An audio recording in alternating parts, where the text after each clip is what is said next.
जो ड्रग हम पढ़ने वाले हैं वो है anti ulcer drug, anti ulcer drugs, ठीक है। तो एंटी अल्सर ड्रग्स का सबसे पहले हम क्लासिफिकेशन देखेंगे। वो क्लासिफिकेशन क्या कहता है, वो ये है कि गैस्ट्रिक एसिड को सीक्रेशन को हम कंट्रोल करेंगे, गैस्ट्रिक एसिड सीक्रेशन को कंट्रोल, गैस्ट्रिक एसिड सीक्रेशन को कंट्रोल करने वाले ड्रग्स को हम देखेंगे। उसका भी अलग से क्लासिफिकेशन है। सबसे पहले है H2 एंटीहिस्टामिन, H2 एंटीहिस्टामिन, उसमें है रेनिटिडीन, सिमेटिडीन और टेमोटिडीन।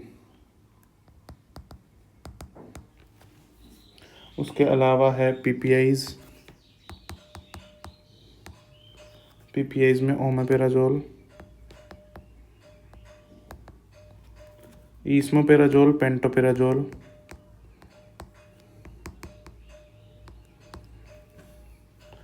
लेंसोपेराजोल एंड रेबेपेराजोल, ओके। और पीजी एनालॉग्स जो हैं, पीजी एनालॉग्स में हम यूज़ करते हैं मीजोप्रोस्टोल। कुछ एंटीकोलिनर्जिक्स हैं,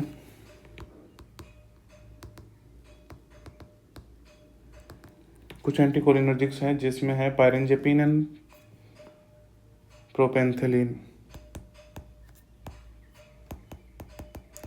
पायरेंजेपिन एंड प्रोपेंथेलिन।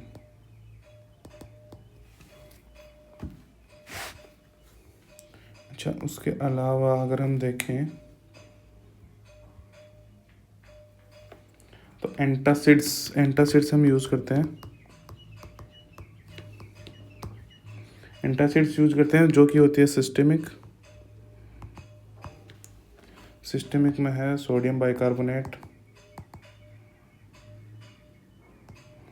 और सोडियम सिट्रेट। नॉन सिस्टेमिक्स में देखें वहाँ पे है magnesium hydroxide, magnesium trisilicate, aluminium hydroxide, calcium carbonate.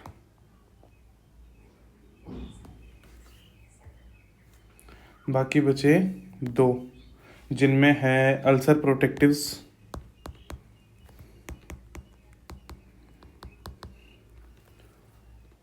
Mucosal protection and anti H pylori.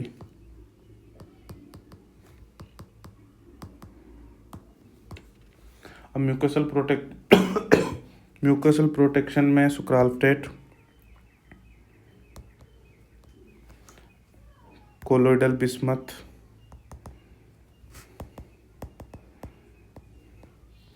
And anti H pyloris में अमोक्सिसिलिन जो कि एंटीबायोटिक है, क्लेरिथ्रोमाइसिन, मेट्रोनिडाजोल,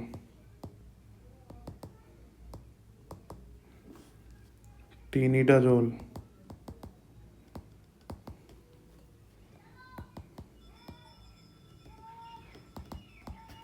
टेट्रासाइक्लिन। तो ये है क्लासिफिकेशन। अब उसके बाद में हम बात करेंगे कि एंटासिड्स बेसिकली है क्या। एंटासिड्स बेसिकली क्या है, ये होते हैं वीक बेस। वीक बेस होने की वजह से जो एसिड है इन स्टोमक उसको न्यूट्रलाइज करेंगे।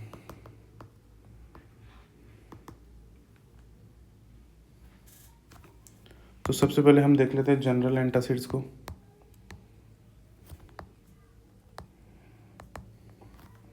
जनरल एंटासिड्स को देखते हैं जिसमें एल्यूमिनियम हाइड्रोक्साइड है जो कि कॉन्स्टिपेशन भी करता है,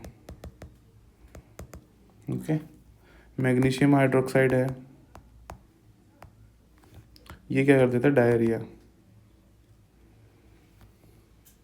कैल्शियम कार्बोनेट, कैल्शियम कार्बोनेट करता है एसिड का रिबाउंड। और sodium bicarbonate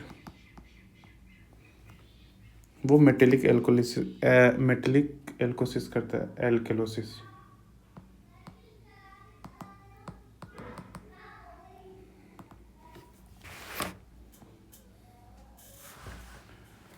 mechanism of action is simple.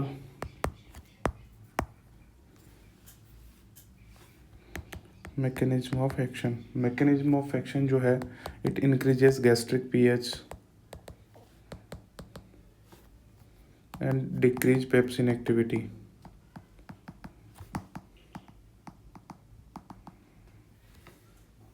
Use in mild GERD, peptic ulcer and dyspepsia.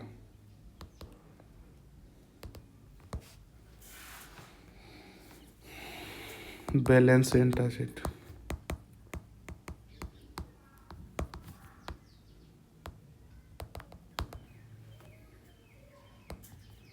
Which is aluminium plus magnesium.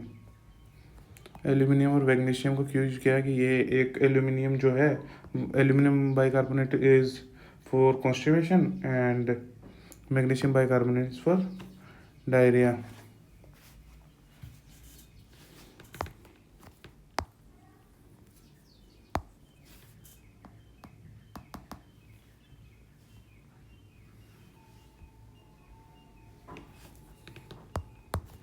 H2 receptor blocker. H2 receptor blockers का mechanism of action जो है वो simply ये है कि they cause competitive inhibition of H2 receptors on parietal cells. जो parietal cells होती है उस पे H2 रिसेप्टर्स को कम्पिटिटिवली इनहिबिट करेंगे। उसकी वजह से CAM पे डिक्रीज हो जाएगा and decrease HCl secretion. Use कहाँ करेंगे, डियोडिनल अल्सर और Zollinger Allison syndrome and GERD। Structure activity relationship पूछेंगे, इसमें होता है imidazole ring causes acid separation।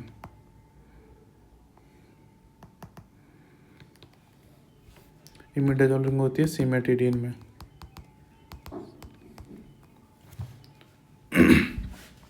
ADRs की बात करें, गाइनेकोमेस्टिया, इम्पोर्टेंस, किससे हो सकती है, H2 रिसेप्टर ब्लॉकर से। क्या क्या हो सकती है, गाइनेकोमेस्टिया,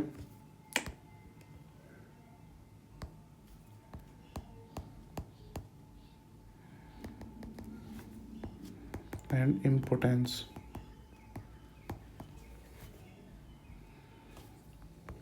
CYP450 इनहिबिशन। तीसरे आते हैं PPIs, proton pump inhibitor. Mechanism of action की बात करें, प्रोड्रग है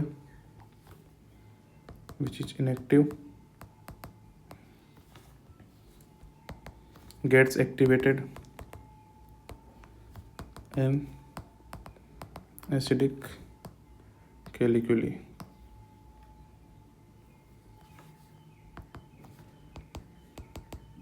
binds with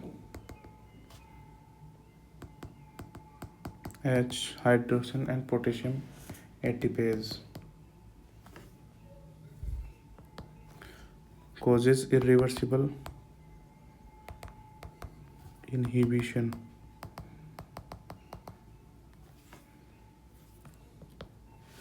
Acid secretion will be blocked till new enzyme synthesize.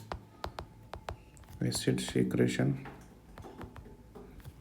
block till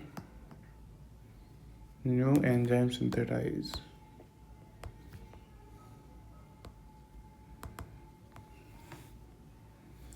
These are most potent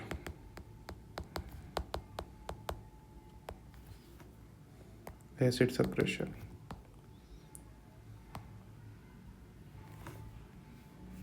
अगर SARs को देखें तो इसमें बेंजीमिडाजोल रिंग होती है,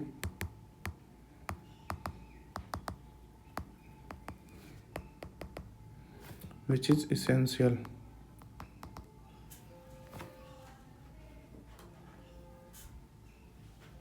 इसमें सल्फोक्साइड ग्रुप होता है,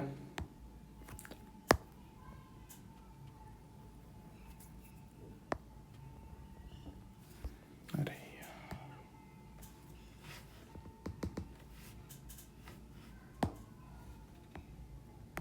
सल्फोक्साइड ग्रुप जो कि प्रोड्रग नेचर का होता है.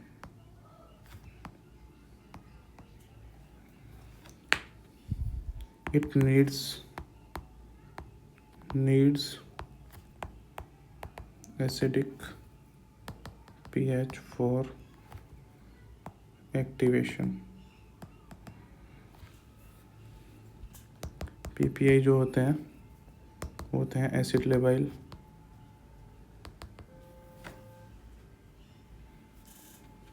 तो इनको एंटेरिक कोटेड रखा है.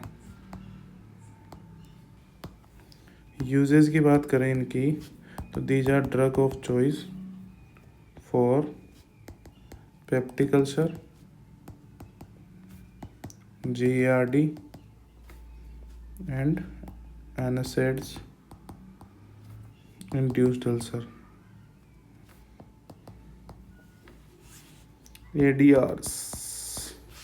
ADR की बात करें तो अगर लॉन्ग टर्म यूज़ करेंगे तो it decreases vitamin B12 and hypomagnesia and osteoporosis का भी रिस्क हो जाता है.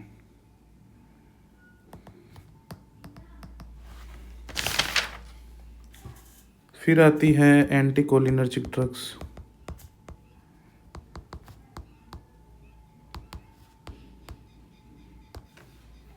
जिसमें आती है पायरेंजेपिन.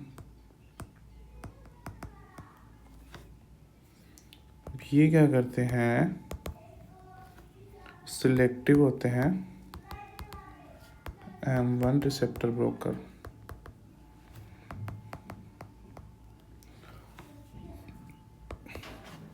causes vagal stimulation.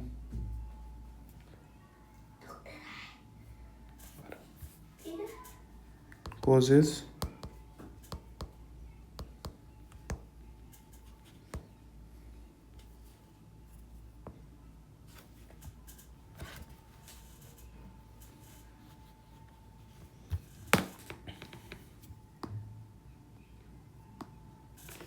चल जाए यार.